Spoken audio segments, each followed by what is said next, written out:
Welcome to 52 Authors, 52 Weeks, Season 3. I'm Dr. Lisa L. Campbell, the Growth Motivator. Each week, I sit down with a different author to explore what lies behind the pages. Growth, purpose, finding your voice. Enjoy today's episode.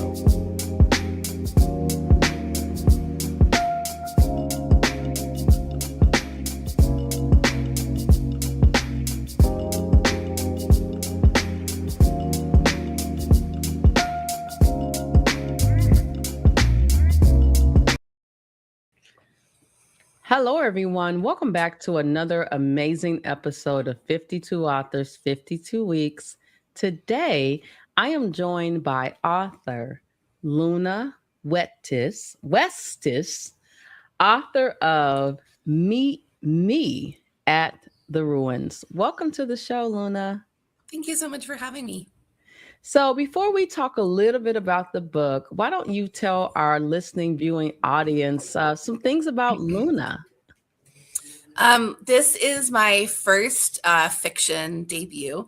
I have written nonfiction for quite a long time. I wrote scientific reports for years and then wrote articles and essays and things like that. But this is my first attempt at fiction, and I was very surprised at how easy it was to write fiction. I thought that this was a whole different skill set and that I would be really bad at it. And it was really very obvious within the first couple of sessions that I sat down to write that I actually really enjoyed writing fiction, and I was surprisingly good at it. And I also found it to be a really healing process in a way that I didn't expect writing fiction to be. But nonfiction writing had always been to me. So I'm a big fan of fiction writing now. So you opened this door. So now I have to step in and ask this question. So you were writing did you say scientific journals?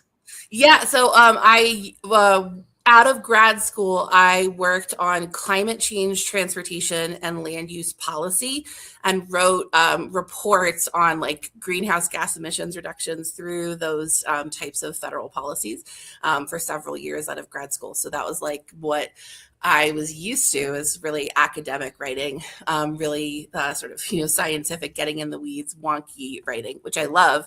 And then more recently, I was writing essays about some sort of childhood trauma and working to metabolize that, and also sort of offer some sort of commiseration and permission to other people who've been through situations like that to heal and learn. And but fiction was different for me. It felt different, but it also still felt like I was able to use fiction writing to work through problems in my head that I didn't even really know they were there. Sometimes situations would pop up with a character and I'm just writing it, and I'm like, okay, I didn't know that this situation was going to happen. And then I'm writing it and it's okay, this is a situation that I've been in before, and how do people around them respond? Are they responding positively and they're being supportive, or are they responding negatively and this person needs support that they're not getting? And it was really interesting to see that was allowing myself to metabolize some things that happened when I was in college, because that's where the book is set, and sort of see how I would have liked things to go, or how things did go, and how frustrating that was. And that was really interesting for me, because I had never really heard anybody talk about the power. I've heard people talk about the power of writing as a healing process, but always in the context of nonfiction, writing essays and things like that. So for me, it was really interesting to see that come through in fiction as well. I love that. So when you were growing up, was it Luna, what do you want to do when you grow up? I'm going to be a scientific writer. I actually wasn't far off. For a really long time, I really wanted to be an inventor. That was the idea. But by the time I got to college, I thought I wanted to teach, because there were a lot of teachers in my family. And also I grew up in sort of a restrictive religious environment. So there weren't that many jobs that were acceptable for women in that sphere, and teaching was one of those.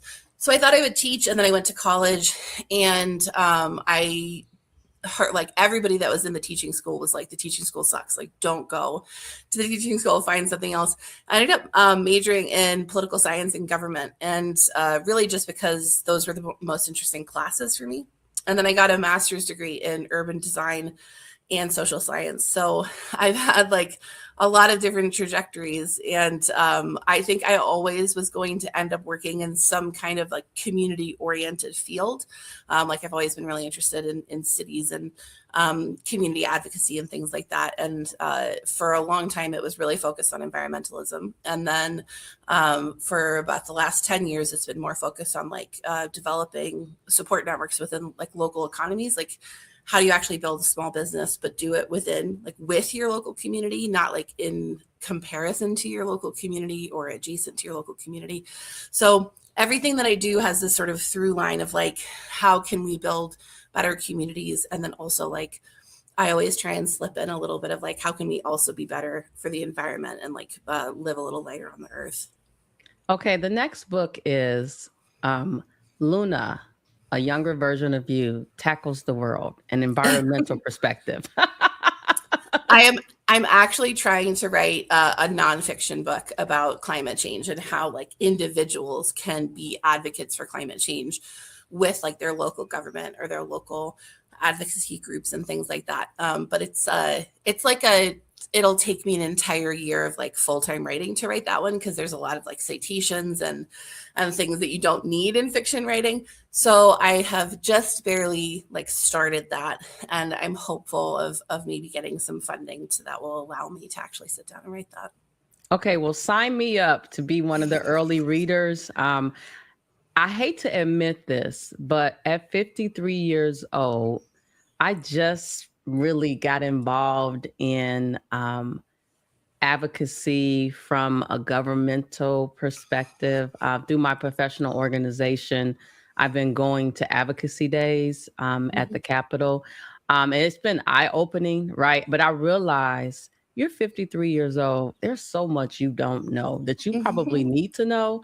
And because I plan to live past 100, I got time. Yeah, I think most people don't understand how much of their daily lives is actually like directly impacted by the decisions of like their local council and then their state government. A lot of people are like, oh, well, like I can't do anything about this. But even if all you do is like get 10 trees planted in your neighborhood or in a local park, or get a shade for your local park so that there's less sun exposure for young kids in your local community, that has knock-on effects. It not just has like positive effects for your local environment or for those kids' health, but it also inspires other people to do the same kind of thing and have that same kind of like heart for the community, and like what small changes can we make that actually make a big difference in people's lives. And I think we've kind of suckered ourselves into believing that we're not that powerful and we're not that like we can't affect change. And I would love for people to like sort of throw off that box that we put ourselves into and recognize that like small changes do make a big difference, but also just like being out there in the world and trying to make change also makes a difference, because it gives other people permission to do the same thing and like to not feel weird about asking for things to change. I love that. I can't wait until your next book comes out. I'm going to have to also see what other books you have. If my husband hears me mention about ordering another book, he's probably going to scream because I probably have, including the books that I have for 52 Authors, 52 Weeks, I'm looking at my bookshelf. I probably have over 1,000 books. And then when you count what's on my Kindle, it's a thing. But let's talk a little bit about Meet Me at the Ruins, and specifically Margot. What inspired you to center your story around a topic that I'm 53. I feel like this topic just popped up in the last 5 years. But what prompted you to write a story about neurodivergence and anxiety in such a honest, vulnerable way? Mm. The answer is I didn't mean to do that. I just started writing this story that I had sort of very gently mapped out. Like, I'm not a huge arc writer. I don't like write out, every single plot point that's going to happen, but I kind of had this arc of where I thought the story would go.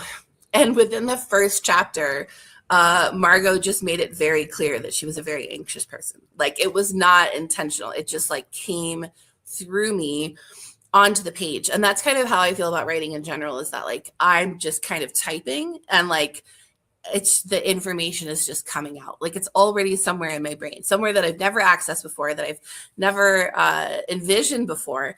But there's clearly just like stories just sitting in my brain, because the writing part for me is not like the hard part. That's not to say that I don't get stuck sometimes, but I kind of just type and the stuff comes out. And so it was very clear within even the first chapter that Margot was this very anxious, socially awkward college student, which it mirrors some of my experiences in college. She's definitely an exaggerated version of myself. But there's definitely a lot of like little bits here and there that were pulled from my childhood experiences or young adult experiences. So I definitely did not intend to make this a story about neurodivergence, but it was very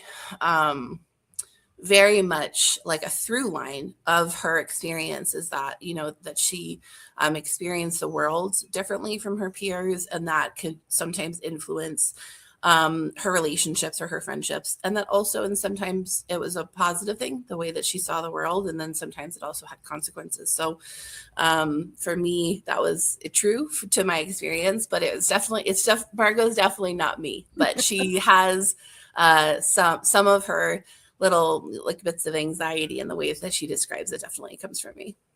Yeah, I was going to ask you if you were Margot, but because I was like, Luna's not showing up totally like Margot. So, okay, I'm glad you cleared that up.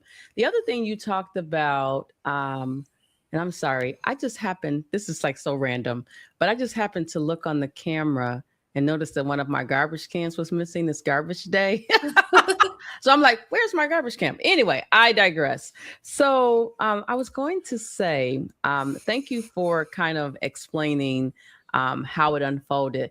I like how you talked about also the writing process was eye-opening, therapeutic for you. And I've only written 3 books, one of which was like a compilation book. But when I wrote my first book, I found myself talking to Zoom so that it could transcribe it. Mm-hmm. And I was doing a lot of crying during the journey. And I tell people all the time, if you are like just struggling with life, just sit down and start writing. You will be surprised how many layers you'll peel back off of your life. Stuff that you didn't even realize was impacting you is impacting you. And you need to unpack it, right? Because if not, it's like a cloud that just follows you all through life. And I live in Chicago, so we got lots of cloudy, cold days. I think for me, one of the things about writing this that was not necessarily healing, but a little bit freeing, was realizing like how little support I had for my mental health in college, and like looking back on it, that like that was not acceptable.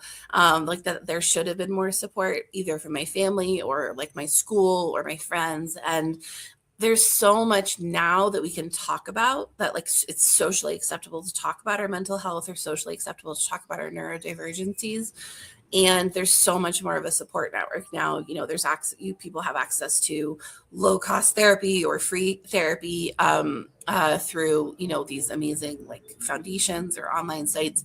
But back then, when this book is set in like 2003, mental health was still pretty taboo. Like, you didn't talk about whether you were taking medicine. You didn't talk about whether you were going to therapy.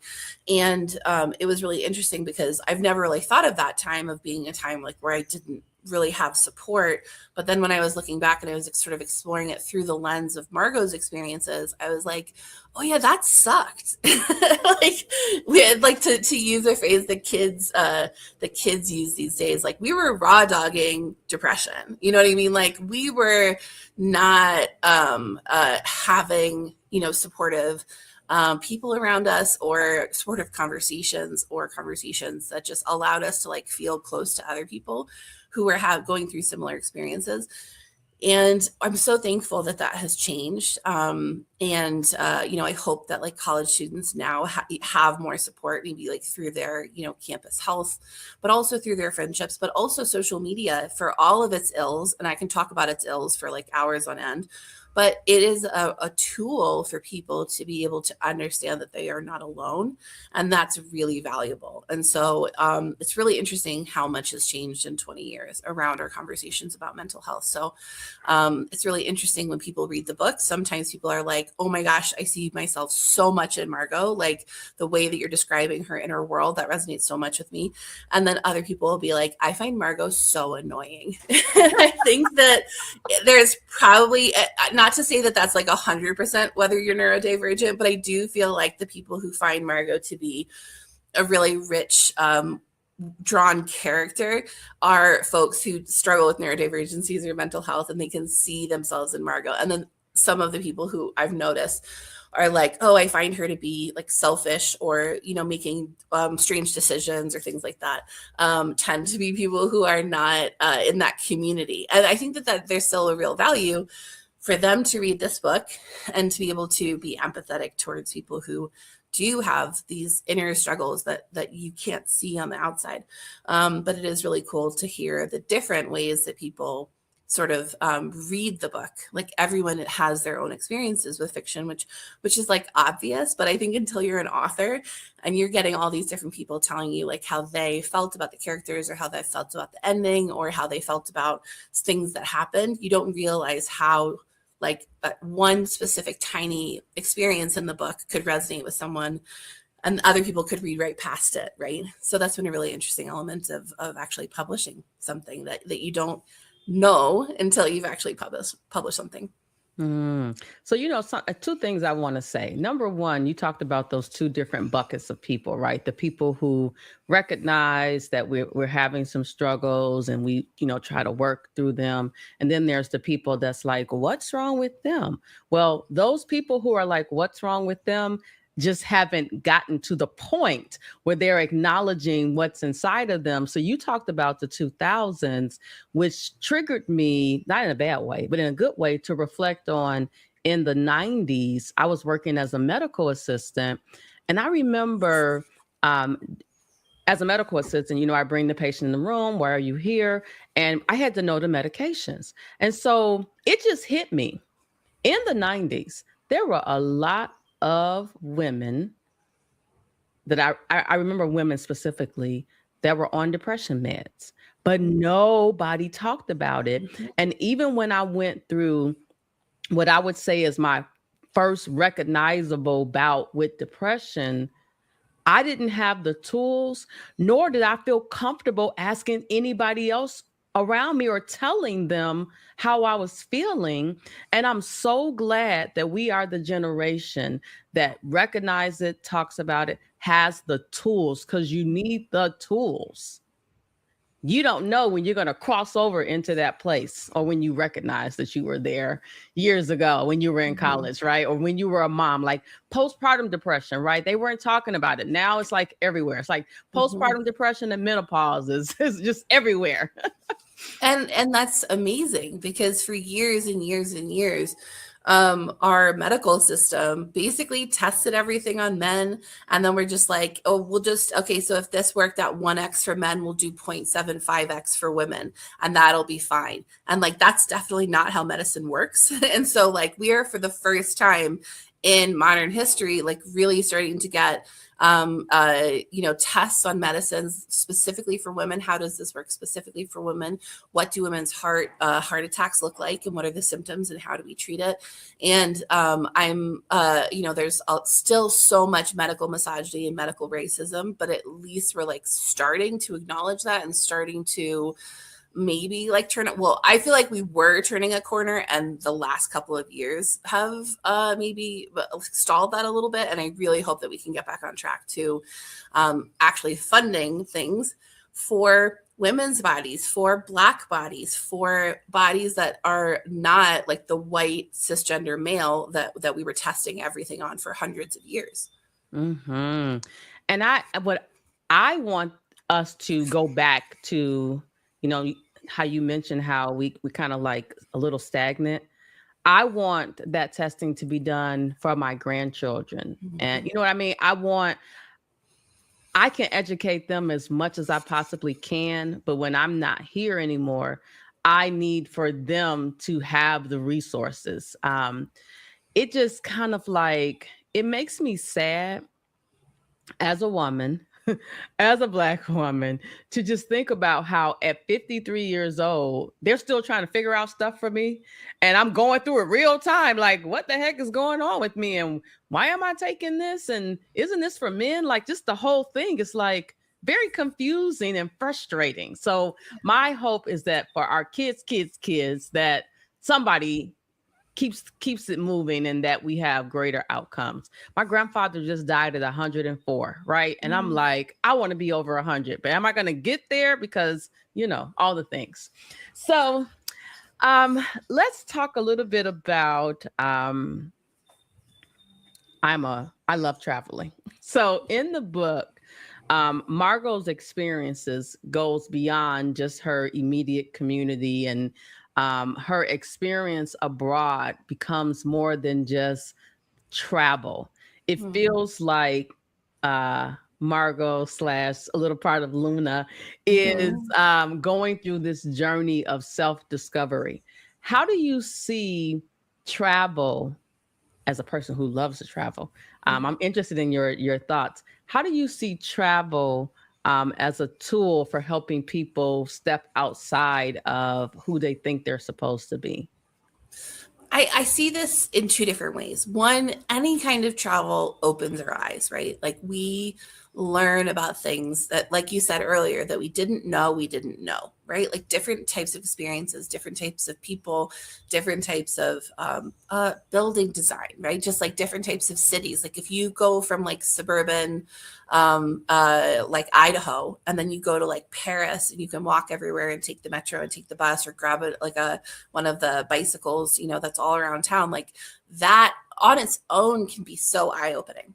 But I think there's a really special place for solo travel. So going places by yourself, studying abroad, things like that allows you to essentially like revisit the core aspects of who you think you are and like change them in real time if that feels right for you. So I think that traveling on your own allows you to like kind of start with like a little bit of a blank canvas. Like, what do I need today? What do I want from today? Do I want to go see like these famous museums that I'm supposed to?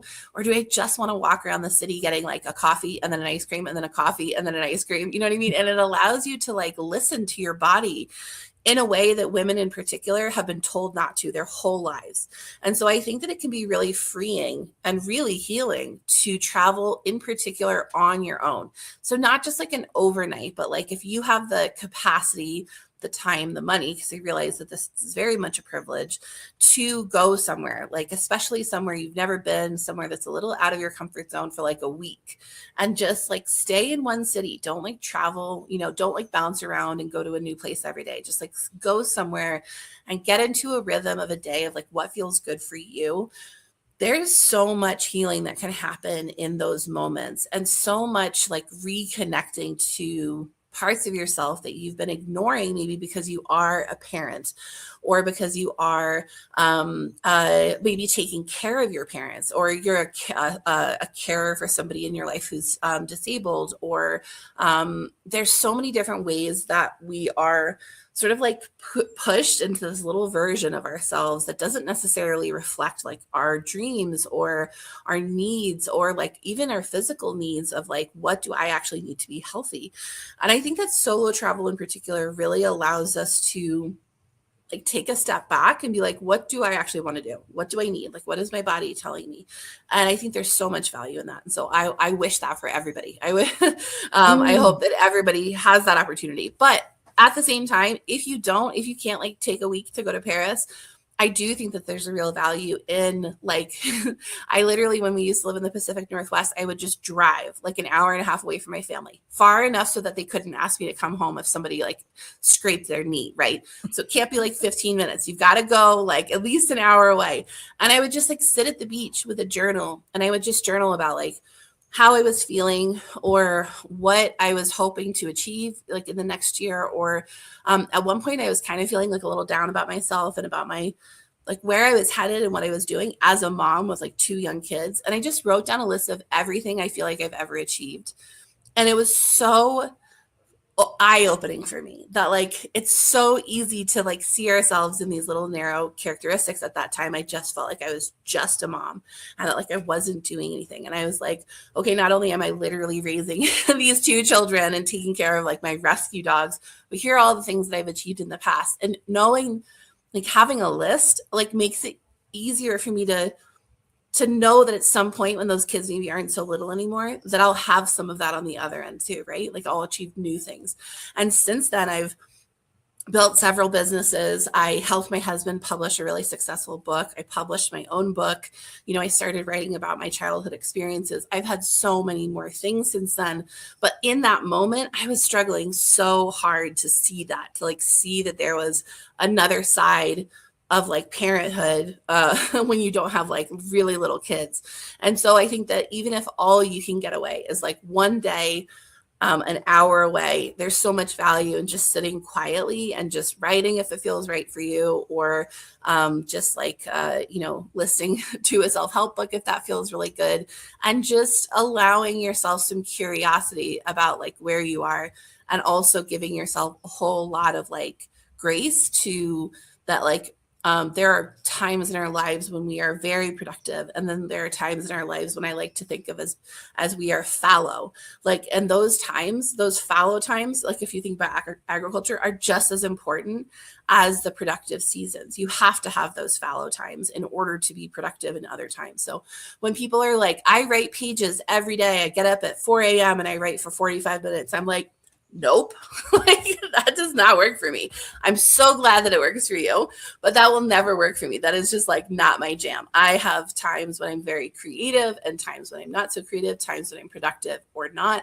And so I think for me, just listening to my body and listening to those sort of like back and forth of what I need or what I can achieve at any given time, I think travel can help us like kind of metabolize that in a different way than like being in a routine in our own lives can obscure our needs or obscure our dreams. And so I personally am a huge fan of like just kind of walking away from that just for a day or a week or whatever you get to, and using it as just an opportunity to just examine and be curious, like, what do I want? What do I need? What's next for me?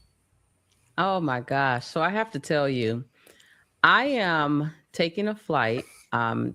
This my flight will have happened and be done by the time this episode airs, but I'm traveling out of the country. I'm meeting someone else there.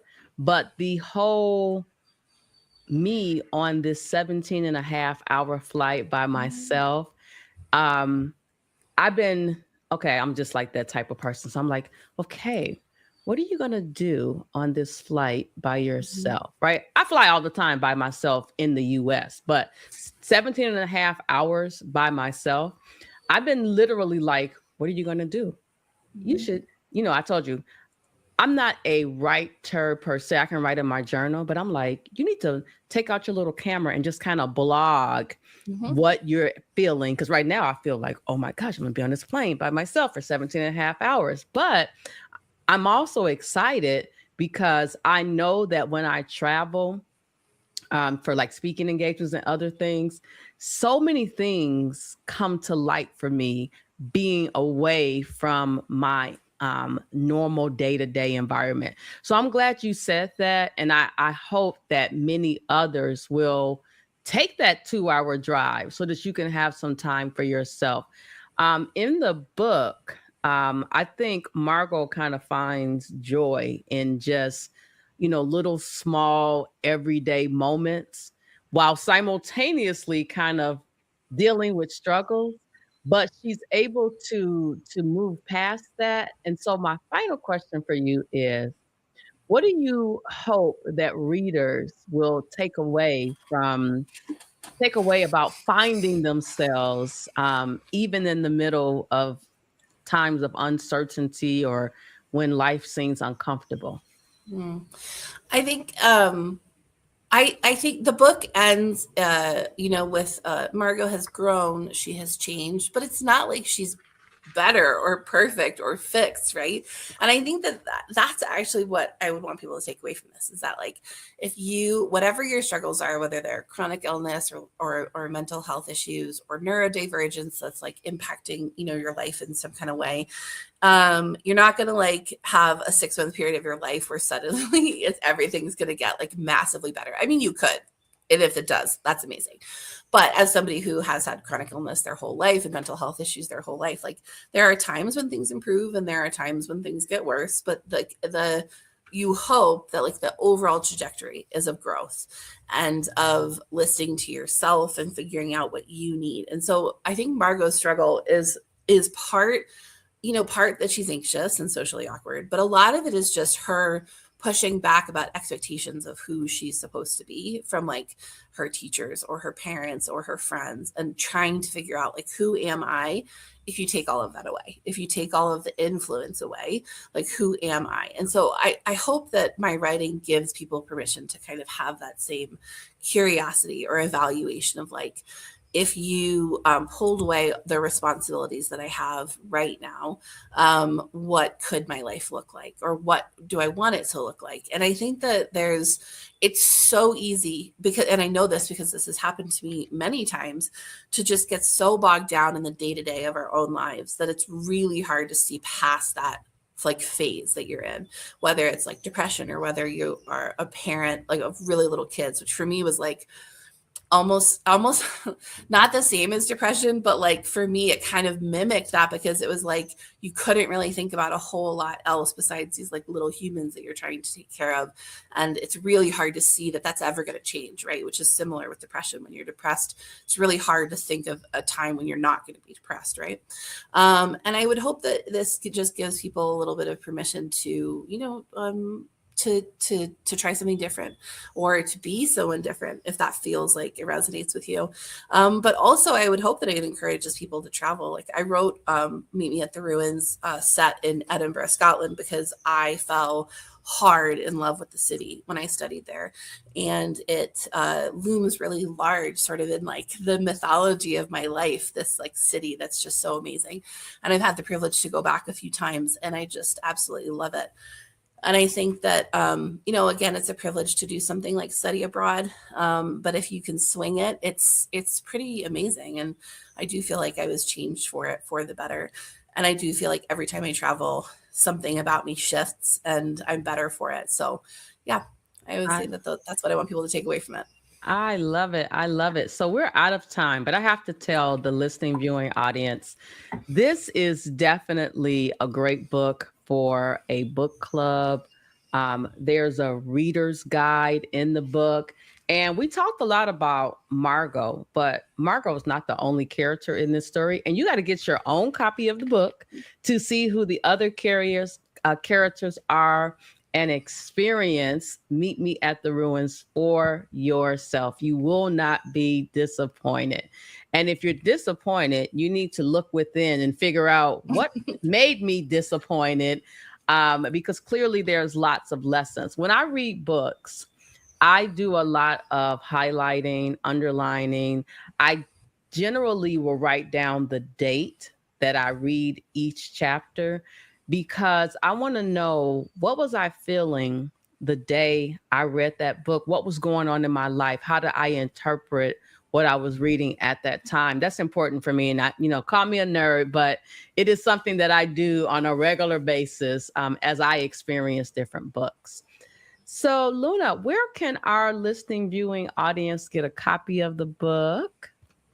You can buy Meet Me at the Ruins. I have my own copy right here on Amazon, and as well as bookshop.org. And really, most places books are sold. You can walk in and ask them to order it for you. They have that access. That might not be in the store, but they should be able to order it. But also, I'm really proud to say that it's available through quite a few libraries. So if you go to my Instagram, Luna Westish, I have like a running list of libraries that have it. There's quite a few libraries that have it, but then also if you have Hoopla through your library, I think everybody who has Hoopla can read the ebook.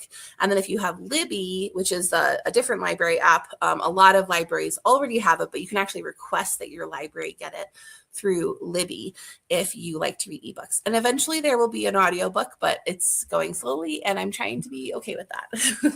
You know what? It's going slowly for a reason. I think when you sit down to record it, you will have let go of whatever it was, that cloud that was making it move slower. And then you're going to be able to read it with so much grit and passion that the listeners are going to be like, oh my gosh, Margot is me.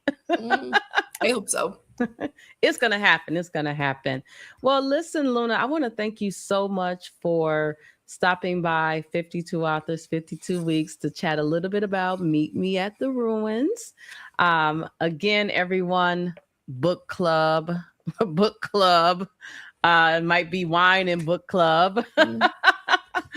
But Luna, thank you again so much for being here. And to everyone else, thank you for tuning in to another amazing episode of 52 Authors, 52 Weeks. We'll see you next week.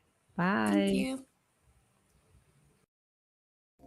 You've just experienced another conversation from 52 Authors, 52 Weeks, Season 3.